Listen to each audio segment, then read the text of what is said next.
ED CBI এর ভয় দেখিয়ে ভোটে জেতা যায় না, সংগঠনে মনোযোগ দিন বার্তা বিজেপির রাজ্য সভাপতি সুকান্ত মজুমদারের। ইডি সিবিআই এর ভয় দেখিয়ে বারংবার রাজ্যের শাসক দল তৃণমূল কংগ্রেসকে কোণঠাসা করার চেষ্টা করেও ব্যর্থ হয়েছে রাজ্য বিজেপি। এর সূত্রপাত ঘটেছিল গত বিধানসভা নির্বাচন থেকে, আর তাতে লাভ কিছু হয়নি বঙ্গ বিজেপির। উল্লেখ্য, তারপর থেকে যত নির্বাচন হয়েছে সেগুলো অনেক পিছিয়ে পড়েছে বিজেপি। তবে এই ইডি সিবিআই এর ভয় প্রসঙ্গে বারবার খোলা মঞ্চ থেকে হুঙ্কার দিয়েছে বিজেপি বিরোধী দলনেতা শুভেন্দু অধিকারী। আর এই নিয়েই হুগলিতে একটি সভা থেকে ঘুরিয়ে শুভেন্দু অধিকারীকে বিঁধলেন রাজ্য বিজেপি সভাপতি সুকান্ত মজুমদার। সুকান্ত মজুমদার বলেন, সমস্ত বিষয়ে ইডি সিবিআই এর ভয় দেখিয়ে ক্ষমতায় আসা যায় না বা সংগঠন মজবুত হয় না। মানুষের কাজ করতে হবে ও সংগঠনের প্রতি নজর দিতে হবে। আর সুকান্ত মজুমদারের এই মন্তব্য ঘিরে জোর চর্চা শুরু হয়েছে রাজনৈতিক মহলে। এই নিয়ে কটাক্ষ করতে ছাড়েনি রাজ্যের শাসক দল তৃণমূল কংগ্রেসের নেতারা। সুকান্ত মজুমদার জানিয়েছেন, পরিশ্রম করে সংগঠন মজবুত করতে হবে, পিছিয়ে পড়া এলাকায় জোর দিতে হবে।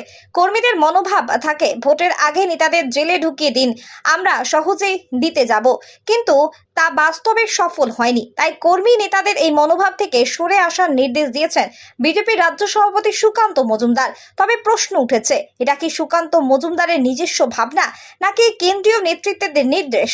সেই নিয়ে নানা প্রশ্ন উঠেছে রাজনৈতিক মহলে। উল্লেখ্য, দীর্ঘ সময় ধরে বীরভূম জেলার দাপুটে নেতা অনুব্রত মণ্ডল, বেহালার নেতা তথা প্রাক্তন শিক্ষামন্ত্রী সহ অনেক নেতাই জেলে থাকা অবস্থায় অনেক নির্বাচন হয়েছে, কিন্তু তাতে বিজেপি কোনো সুবিধা করতে পারেনি, বরং ভোট ব্যাংক বেড়েছে তৃণমূলের। আর এ থেকে শিক্ষা নিতে বিজেপির রাজ্য সভাপতি সুকান্ত মজুমদারের এমন ঘোষণার পরেই উঠছে প্রশ্ন, নতুন ভাবনা চিন্তাতে সংগঠনের রাজ্য সাজাতে চলেছে বিজেপি, সরে আসছে এই ধমকানি চমকানি রাজনীতি থেকে, এমনটাই মনে করছেন আমজনতা।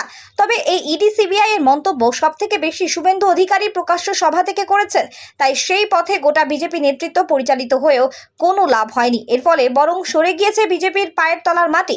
তাই এই পথ থেকে সরে দাঁড়ানোর নীতি গ্রহণ করতে পারে বিজেপি। জাহাঙ্গীর বাদশাহ report, JB live news. Marble hub, design your dream house. আমাদের পরিষেবা, আমাদের এখানে সমস্ত মার্বেল ও গ্রানাইট আসে রাজস্থান থেকে। এছাড়াও আমাদের এখানে রয়েছে ইতালিয়ান মার্বেলের সম্ভার। আমাদের কাছে রেক, জনসন এবং বিভিন্ন নামি দামি কোম্পানির টাইলসের বিপুল সম্ভারও রয়েছে। শুধু ভারতীয় ডিজাইন নয়, আমাদের এখানে রয়েছে ইতালিয়ান মার্বেলের সম্ভার। মার্বেলের ঘাঁটি রাজ্য রাজস্থান থেকে আসা সমস্ত ধরনের মার্বেল ও গ্রানাইট পাওয়ার সেরা ঠিকানা মার্বেল হাব। শুধু মার্বেলই নয়, আমাদের এখানে রয়েছে টাইলসের নামি দামি কোম্পানির বিপুল সম্ভার।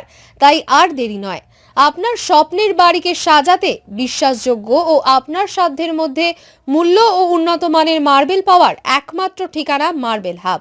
আজই আসুন আমাদের শোরুমে। আমাদের ঠিকানা চাটরা শহীদ মাতঙ্গিনী বিডিও অফিসের পাশে, বুড়ারিহাট, পূর্ব মেদিনীপুর। যোগাযোগ করুন এই ফোন নাম্বারে 9002804201 এবং 6295537518 এই নাম্বারে। সোনার গহনা কিনতে চাইছেন কিন্তু বিশ্বস্ত দোকান খুঁজে পাচ্ছেন না, তাই তো আর ভাবনা চিন্তার প্রয়োজন নেই। আজই আপনার প্রয়োজনে চলে আসুন আমাদের শোরুমে। New Mahaprabhu jewellers and works, বিশ্বস্ততার একমাত্র ঠিকানা। আপনার সাধ্যের মধ্যে সোনার গহনা পাওয়ার একমাত্র ঠিকানা। হলমার্কের সোনার গহনা অর্ডার অনুযায়ী তৈরি করা হয় ও নিত্য নতুন মডেলের সোনার গহনা পাওয়া যায়।